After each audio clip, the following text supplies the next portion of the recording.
Selamat datang di pembelajaran online.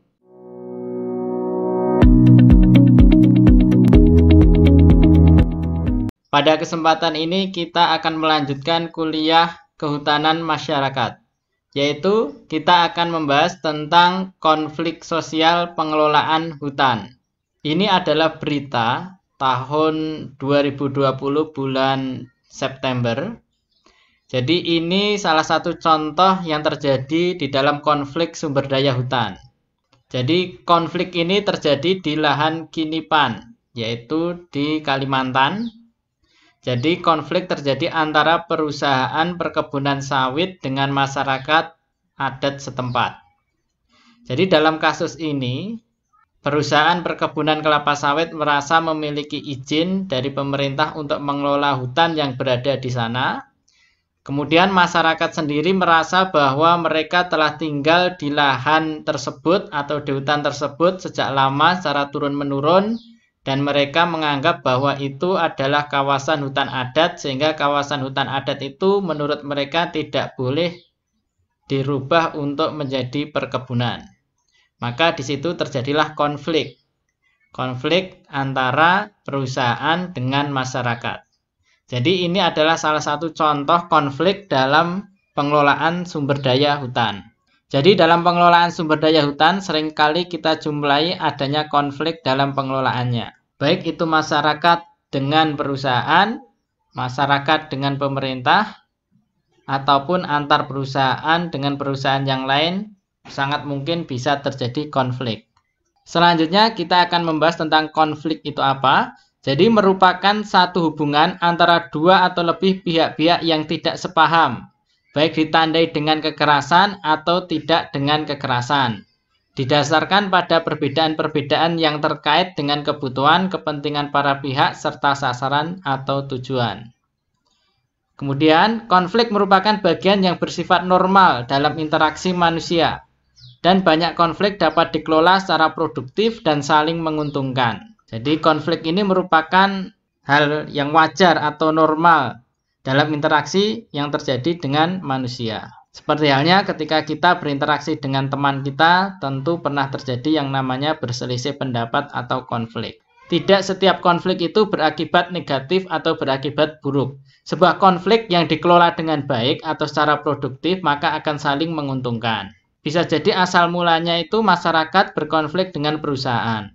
Tapi setelah dibicarakan bersama-sama, akhirnya ketemulah solusi, mereka saling bekerja sama, sehingga perusahaan tetap bisa mendapatkan keuntungan dari hasil usahanya, kemudian masyarakat pun juga terbantu secara ekonomi karena adanya kerjasama tersebut. Jadi konflik tersebut bisa disebut sebagai konflik yang produktif karena menghasilkan hal yang saling menguntungkan. Konflik sumber daya hutan merupakan hubungan ketidaksepahaman antara pihak-pihak yang berkepentingan dengan sumber daya hutan dalam hal pengetahuan, peraturan, kepentingan, dan pemanfaatan sehingga sering menimbulkan kerusakan. Selanjutnya kita akan membahas tentang arena konflik, yaitu kita akan membahas di mana saja konflik itu biasanya terjadi. Yang pertama, masyarakat dengan kawasan hutan konservasi, Taman Nasional Tahura Hutan Lindung. Di sini juga sering terjadi konflik di kawasan hutan konservasi, yaitu tujuan dari pemerintah ingin menjaga atau mengkonservasi kawasan hutan tersebut, namun di sisi lain di sekitar hutan tersebut ada masyarakat yang mereka sangat tergantung kepada hutan, sehingga terjadi konflik. Pengelola hutan konservasi ingin hutannya terjaga, namun di sisi lain masyarakat masuk ke kawasan hutan karena mereka tergantung hidupnya dengan keberadaan hutan tersebut, sehingga masyarakat cenderung merusak hutan konservasi. Maka disitulah terjadi konflik antara pengelola hutan konservasi dengan masyarakat sekitar. Kemudian masyarakat dengan perusahaan hutan alam, IUPHK HA atau HPH dulunya. Jadi juga sama, HPH atau IUPHK HA itu berkonflik dengan masyarakat sekitar. Dan biasanya kasusnya juga masalah penguasaan lahan, yaitu masyarakat merasa bahwa mereka telah hidup di hutan itu secara turun-menurun dan merasa bahwa hutan itu adalah milik mereka. Di satu sisi perusahaan mengelola kawasan hutan tersebut dengan izin dari pemerintah, sehingga masyarakat pun tidak leluasa lagi mengambil hasil dari hutan. Maka terjadilah konflik antara perusahaan dengan masyarakat. Kemudian masyarakat dengan perusahaan hutan negara, yaitu masyarakat dengan HTI, itu juga terjadi konflik. Kemudian perusahaan kehutanan dengan perusahaan tambang tumpang tindih kawasan, termasuk dengan perkebunan. Ini juga sering terjadi konflik. Di satu sisi, misalnya HTI, dia memiliki izin untuk mengelola kawasan hutan tersebut, namun di sisi lain ada perusahaan tambang yang dia juga memiliki izin untuk mengelola kawasan tersebut, sehingga kawasannya tumpang tindih izinnya. Tumpang tindih izin kehutanan, tumpang tindih pertambangan, ataupun nanti izinnya double, ada perkebunan juga. Sehingga disitulah nanti terjadi konflik antar perusahaan. Antar perusahaan kehutanan, konflik dengan perusahaan tambang, atau perusahaan ataupun juga berkonflik dengan perusahaan perkebunan.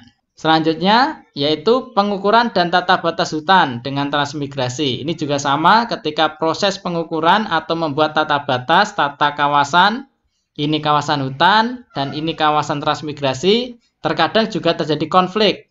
Selanjutnya kita akan membahas tentang tipe konflik terbuka yang terjadi dalam pengelolaan sumber daya hutan. Yang pertama yaitu di kawasan hutan konservasi dan lindung. Biasanya masalah perladangan atau pembangunan kebun sawit dan transmigrasi, pembangunan kebun kopi dan kakao, pembangunan infrastruktur sosial, pembangunan jalan membuka isolasi, illegal logging, pemukiman merambah hutan akibat konflik sosial politik. Ini biasanya adalah tipe konflik yang terjadi di dalam kawasan konservasi dan lindung. Jadi misalnya saja ini yang nomor 3 itu pembangunan kebun kopi dan kakao. Jadi pengelola hutan konservasi atau hutan lindung ternyata menemui bahwa ternyata masyarakat di sekitar kawasan mereka itu malah membuka kawasan konservasi atau lindungnya untuk menanam kebun kopi atau kakao. Sehingga nanti terjadi konflik. Pengelola hutan konservasi ingin hutannya terlindungi, kemudian masyarakat ingin tetap mendapatkan penghasilan atau kehidupan yaitu dengan menanam kopi atau kakao di hutan konservasi atau lindung, sehingga terjadilah konflik di tempat tersebut. Kemudian ini yang terjadi di hutan alam produksi. Tipe konfliknya biasanya pembukaan jalan dan menggunakan alat berat tanpa izin pemerintah. Ini biasanya nanti terjadi konflik, misalnya perusahaan dengan pemerintah atau perusahaan dengan masyarakat setempat. Kemudian membawa alat berat tanpa izin dan prosedur yang benar, biasanya juga terjadi konflik. Kemudian pemegang izin menduduki lahan masyarakat, ini biasanya juga nanti terjadi konflik. Ada areal IUPHHKHA sebagian kecil diklaim milik masyarakat dan masyarakat hukum ulayat, ini nanti biasanya juga terjadi konflik. Kemudian pemegang izin tidak memiliki AMDAL. Kemudian illegal logging antar perusahaan, ini juga terjadi konflik biasanya. Areal kuasa pertambangan tumpang tindih dengan areal HPH. Ini juga biasanya nanti akan menimbulkan konflik. Jadi ini adalah tipe-tipe konflik yang biasanya terjadi di hutan alam produksi. Kemudian tumpang tindih areal dengan areal kebun kelapa sawit. Ini biasanya juga sering terjadi konflik. Kemudian penggunaan jalan angkutan oleh perusahaan tambang. Ini biasanya juga menjadi konflik. Misalnya saja lokasi perusahaan tambangnya adalah di tengah-tengah kawasan hutan HPH. Tentu truk angkutan tambang itu kan untuk keluar, itu kan pasti melewati jalan yang dibangun oleh perusahaan kehutanan. Ini biasanya menjadi konflik. Karena apa? Bisa jadi perusahaan tambang tadi truknya merusak jalan, padahal jalan itu yang membangun adalah perusahaan kehutanan. Maka nanti disitulah terjadi konflik. Kemudian illegal logging oleh perusahaan lain. Kemudian hutan adat berada di dalam areal kerja IUPHKHA. Kemudian di hutan tanaman industri, yang pertama pengurusan hasil tanaman, alat berat dan sarfras milik perusahaan oleh masyarakat desa. Kemudian tanaman sawit dirusak oleh gajah, ini juga timbul konflik nanti di sini. Klaim lahan adat dan lahan desa dalam HTI, ini biasanya juga sering terjadi konflik terbuka. Jual beli lahan oleh masyarakat dalam HTI, ini juga bisa terjadi.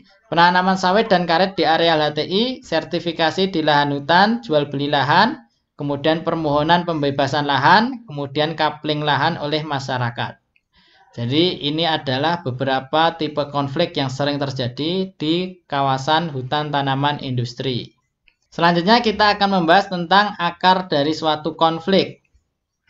Jadi yang ilustrasi ini adalah yang bawah ini akar konflik, kemudian yang tengah ini tipologi konflik pengelolaan sumber daya hutan, yang atas adalah ekspresi konflik atau konflik yang terjadi di permukaan itu seperti apa.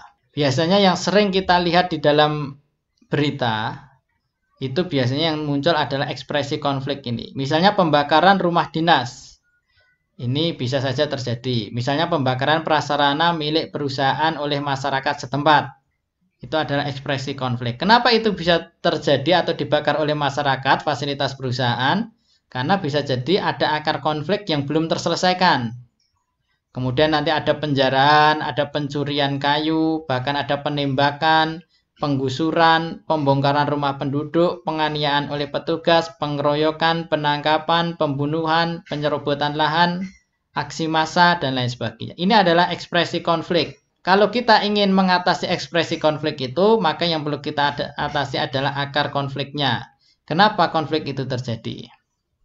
Jadi misalnya akar konflik itu, kenapa konflik itu sering terjadi? Karena hak dan tenurial kawasan hutan. Jadi hak dan kepemilikan kawasan hutan yang tidak jelas antara perusahaan dengan masyarakat sekitar, kemudian pembiaran masalah konflik dalam waktu yang lama itu bisa memunculkan ekspresi konflik tadi. Ketidakadilan pengelolaan sumber daya hutan. Jadi kadang disinilah masyarakat merasa tidak adil. Jadi masyarakat yang hidup di tengah hutan secara turun-menurun, yang mungkin mereka hidup di dalam kawasan hutan itu dari nenek moyang mereka itu, telah lama mereka tinggal di situ, bahkan mungkin sebelum negara Indonesia berdiri pun nenek moyang mereka telah tinggal di dalam kawasan hutan tersebut. Tapi kok tiba-tiba kawasan hutan mereka diberikan izin atau diberikan kepada perusahaan untuk dikelola atau diambil kayunya. Sehingga disitulah mereka merasa tidak ada keadilan. Kemudian perbedaan data atau informasi, perbedaan nilai, perbedaan struktur, perbedaan kepentingan. Jadi inilah akar konflik, kemudian nantilah muncul ekspresi konflik ini. Kemudian di sini kalau kita lihat tipologi konfliknya dalam pengelolaan hutan itu misalnya tenurial system, yaitu kepemilikan tanahnya atau lahannya. Kemudian pemanfaatan, dalam hal pemanfaatan bisa jadi terjadi konflik.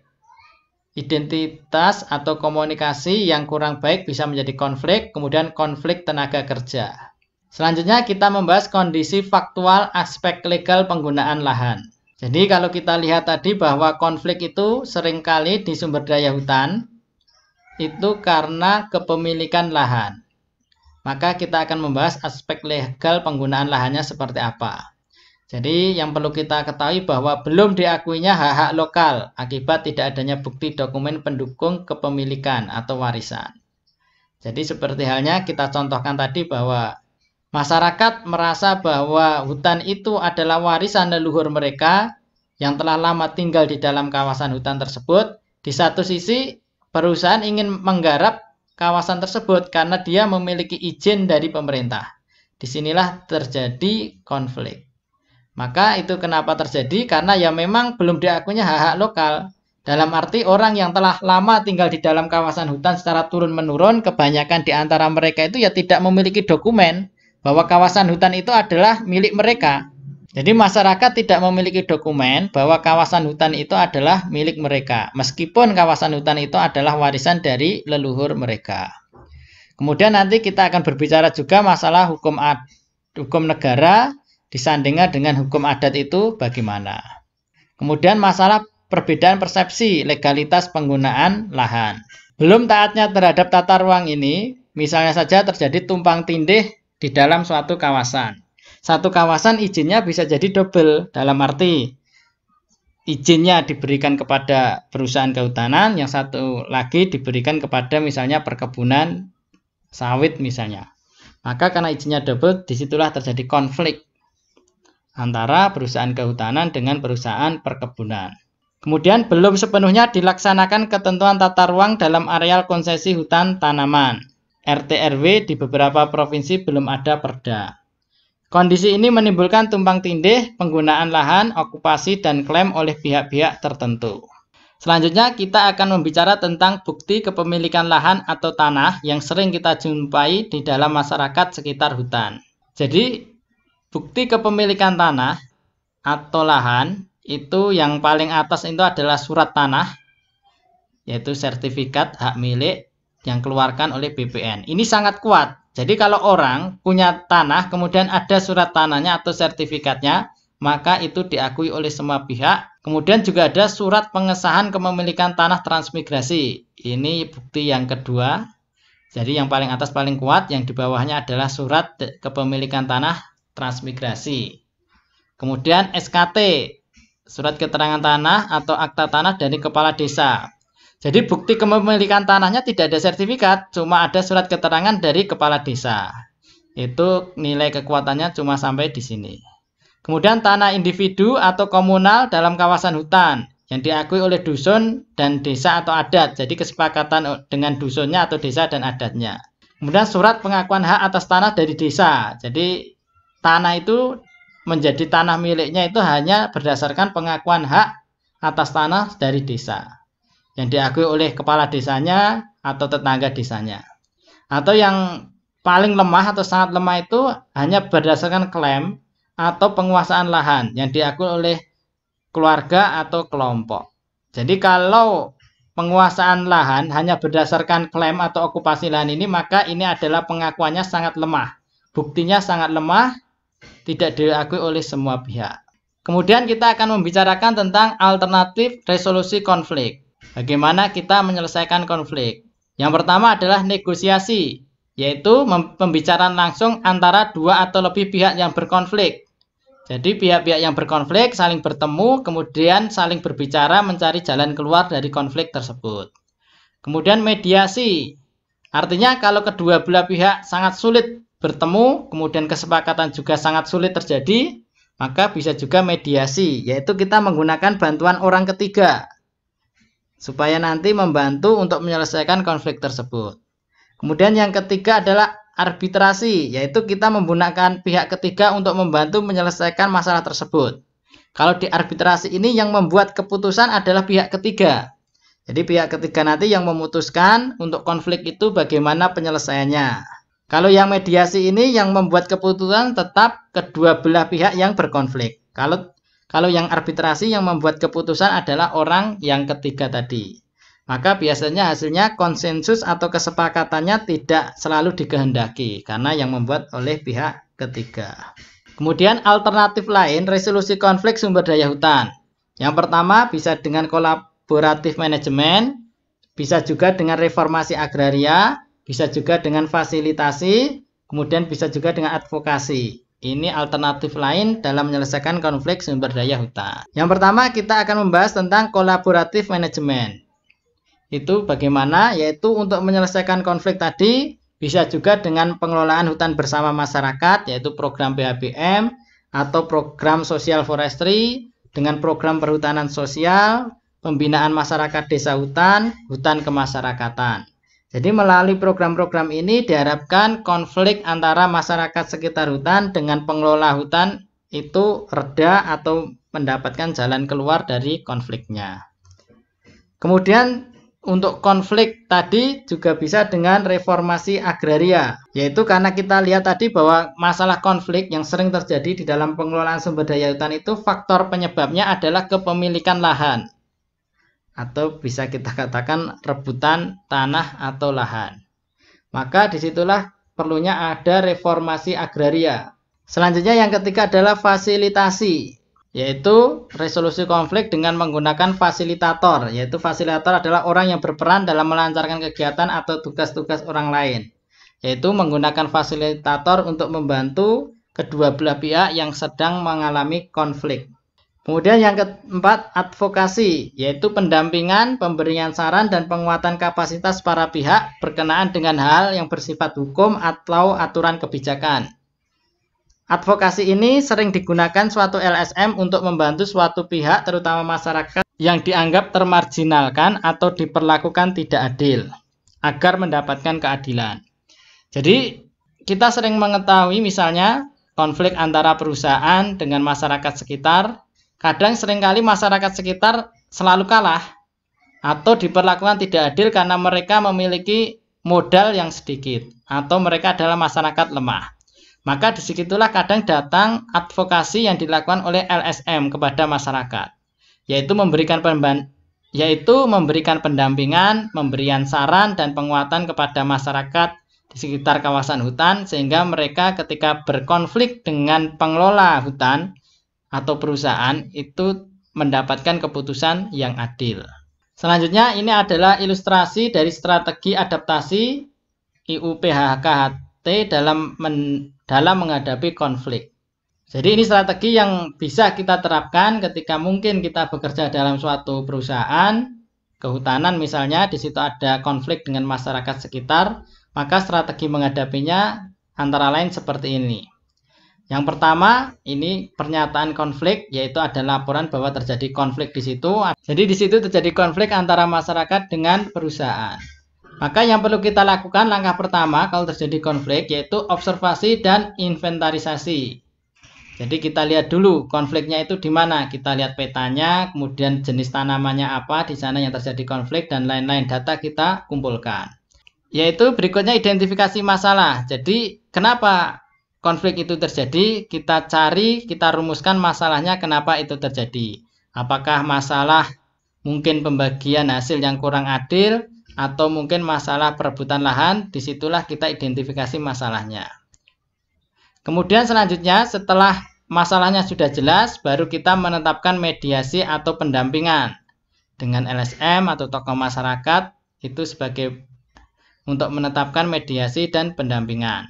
Kemudian selanjutnya yang keempat ini dialog atau musyawarah. Kemudian setelah semuanya dipertemukan dengan dialog atau musyawarah, menetapkan strategi dan rencana manajemen. Yang kelima, kita tetapkan strategi dan rencana manajemen. Misalnya, setelah ketemu semua pihak yang berkonflik, ternyata adalah masalah penguasaan lahan, perebutan lahan, maka mungkin di situ terjadi kesepakatan, ya udah kita garap bersama-sama lahannya dengan pola agroforestry. Perusahaan mendapatkan kayunya, kemudian masyarakat mendapatkan hasil non kayunya. Itu mungkin salah satu strateginya. Kemudian setelah strateginya disepakati, baru menetapkan rencana operasionalnya. Jadi tetapkan misalnya mau membuat agroforestry tadi, rencana biayanya berapa, jangka waktunya apa, jangka waktunya berapa lama, volume kegiatannya apa aja, penanggung jawabnya apa aja, itu nanti dibuat atau rencana operasionalnya. Setelah rencana operasionalnya dibuat, baru pelaksanaan kegiatan, di situ ada pendampingan dan konsultasi. Kemudian nanti yang langkah ke-8 dilakukan MONEF, kegiatan pembangunan HTI kolaboratif tadi. Kemudian kalau program ini berhasil, maka terus dikembangkan sehingga hasilnya terus meningkat. Kalau ternyata ini nanti setelah di MONEF kok ternyata gagal, maka perlu diulang lagi dari awal, diobservasi lagi permasalahannya apa dan seterusnya. Jadi ini adalah strategi alur untuk kita menyelesaikan konflik antara perusahaan HTI dengan masyarakat sekitar. Kemudian ini adalah misalnya contoh bagaimana pola agroforestry misalnya. Jadi ini misalnya pola agroforestry ini disepakati untuk menyelesaikan konflik antara masyarakat dengan perusahaan HTI. Karena terjadi konflik perebutan lahan tadi, misalnya ya udahlah daripada kita berkonflik terus-menerus tentang perebutan lahan, bagaimana kalau kita menerapkan pola agroforestry. Maka disinilah kita bisa melihat. Jadi karena pola agroforestry tentu hasilnya ada dua, yaitu hasil hutan kayu dan hasil hutan non kayu. Ini hasil hutan kayu, yang ini hasil hutan non kayu. Hasilnya berupa getah, jelutung, karet, atau hortikultura. Ini hasilnya. Kalau hasilnya kayu, maka itu semuanya adalah milik perusahaan atau HTI. Kemudian kayunya ini nanti juga dibagi lagi 20%, misalnya kesepakatannya untuk membayar pajak sumber daya hutan dan pajak resmi lainnya. Yang 60% untuk perusahaan, kemudian yang 20% dibagikan ke petani. Kemudian kalau hasilnya yang non kayu, maka non kayu ini 100% milik petani. Maka manfaatnya yaitu kompensasi lahan, pengamanan dan pelindungan HTI, upah kerja, dan pemasok input-input produksi. Dengan pola seperti ini ya tentu masyarakat tidak akan lagi merusak kawasan hutan atau merusak HTI yang dimiliki perusahaan, karena mereka telah menerima manfaat ini. Dari penjualan kayu sudah dapat 20%, kemudian dari penjualan hasil hutan non kayu mereka dapat 100% untuk mereka semuanya. Kemudian manfaat yang diterima oleh perusahaan yaitu bisa digunakan untuk penanaman kembali dana 60% ini, pembangunan infrastruktur, pembangunan kapasitas pemanenan kayu, kemudian biaya-biaya overhead lain-lainnya. Kemudian yang 20% untuk pemerintah daerah ini juga bisa digunakan untuk APBN dan APBD misalnya. Jadi ini adalah salah satu pola agroforestry dari penyelesaian konflik antara perusahaan HTI dengan masyarakat sekitar. Demikian kuliah singkat ini, semoga bermanfaat untuk kita semua. Terima kasih.